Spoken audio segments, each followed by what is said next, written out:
So I posted up these photos on Instagram just a few days ago, and so many of you wanted to see a tutorial on this look, so I decided why not just sit down and film it. It's a little bit bumped up, a little bit more dramatic than what I had on. Of course, you can always tweak things and you don't have to go as dramatic as I did, but you know, you live once. So I hope you guys enjoy this video, and if you want to see how I got this look, just keep watching. Okay, so we're starting out with a fresh face. If you didn't think that makeup created miracles before, well, here's evidence. So I'm starting by taking a damp beauty blender sponge, and I'm using it to pounce on my foundation onto my face and my neck. I had some self-tanner on at this point, but I don't usually put it on my face just because it doesn't last that long there since I'm always scrubbing at it, so it's kind of a pointless waste of product. So to get it all to match, I just rely on using my darker foundation. This one is Estee Lauder's Double Wear, and while I'm not a fan of the scent, I am a fan of how long-lasting it is. I love using a beauty blender to apply my foundation because it really gives a nice streak-free finish. It also makes the coverage not as heavy, which is ideal, especially when I plan on doing heavier contouring and highlighting, and the Estee Lauder foundation is kind of a little bit heavier, this Double Wear. So speaking of contouring and highlighting, I'm doing a sort of a reverse contour. As usual, I'm using a lighter concealer to highlight underneath the eyes and the tops of my cheekbones just to make them look more perky, but I'm also using it on the cupid's bow, the bridge of the nose, mainly the center of my face to highlight it and make it look kind of glowy.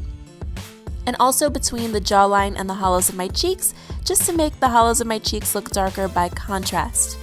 So I'm using a flat top brush this time to blend everything out and press it into the skin, just because unlike the sponge, it's not going to absorb as much product, and since I was intending on taking a lot of pictures with this look, you kind of need that extra product and contrast because the flash and camera just kind of eats it all up.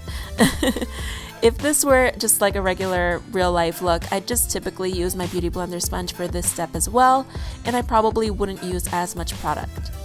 But I do like to use my beauty blender sponge to set my foundation with some powder. I just want to lock everything in place and dry down the surface, and so that way I can easily go in with my powder products just to intensify the contours and highlights and all of that. I'm using a tan blush on a blush brush to add some shading to the hollows of the cheeks, and then very gently, whatever little bit is left over on the product, I just dust around the perimeter of my face just to sort of tie it all together, not really to contour too much because I don't feel like I need it on my forehead. I have a small forehead anyway. Then I'm taking a matte bronzer onto a fluffy brush, and I'm using that along the neck and chest to blend it all together and add a slight bit of warmth to the sides of my face with whatever bit is left over. Since I'm already using a darker foundation, I don't really need to add that much darkness to my skin anymore. Then I'm using a smaller brush to get a little bit more concentration, and I'm using a contour powder from the Anastasia kit to really carve out the cheeks extra.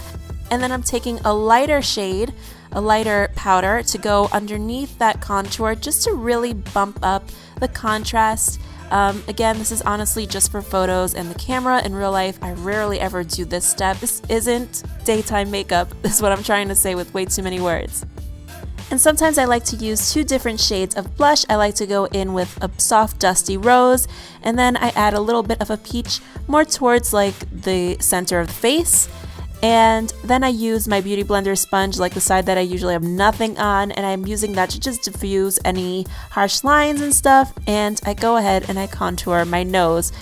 So as you can see already, there is such a big difference, and this is the part that often takes the longest while I'm doing my makeup, and this is why I usually kill two birds with one stone by listening to an audiobook. You guys know that I love Audible, and this month I'm listening to Amy Poehler's Yes Please. If you go to audible.com/MissJessica, you can download the first audiobook of your choice for free. I'll put a link to that in the description box below. So for the eyes, I'm working with matte shades. I'm still obsessed with this Tarte Tartelette palette. I'm using the browns, taupes, and beiges just to create a pretty typical eyeshadow look for me. My main focus when I'm doing my eyeshadow most of the time is just to add depth and definition in a soft yet kind of dramatic way. In my everyday life, I rarely go as dramatic as I'm going to do, and I'm really not a huge eyeliner girl, but for times like these where I want to glam things up and go for a little extra sex appeal, I like to do this.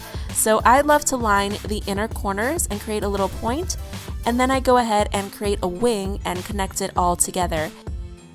It's just very kittenish, and I love the way that it elongates the look of the eyes. I'm a huge fan of that, but feel free to do whatever eyeliner style you feel looks best on you, whatever you're most comfortable with. Glamour is whatever you say it is.